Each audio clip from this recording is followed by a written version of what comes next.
Bonjour, bienvenue.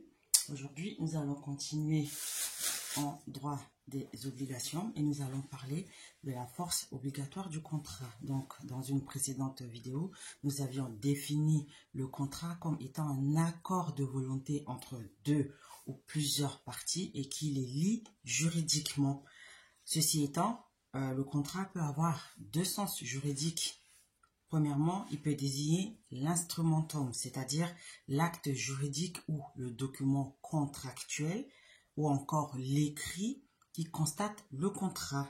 Deuxièmement, il peut aussi désigner le négocium qui est le contenu même du contrat, quel que soit le support qui a vocation à le constater. Donc, il faut simplement remarquer qu'il existe toujours un négocium et pas forcément un instrumentum. C'est-à-dire que un contrat existe toujours de par son contenu et pas forcément à travers un document contractuel, à travers un écrit qui le constate. Donc, la question que soulève cette définition, c'est justement, est-ce qu'il peut avoir un contrat sans écrit?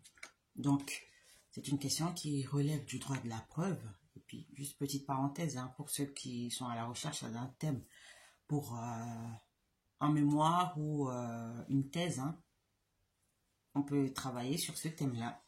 Donc, la réponse à la question est oui. Parce que, par exemple, entre commerçants, un écrit n'est jamais nécessaire pour prouver l'existence d'un contrat. Donc, on remarque bien que le contrat est facteur de circulation de richesse parce que sur le plan juridique, c'est le contrat qui est la principale cause de modification du patrimoine des personnes. Donc,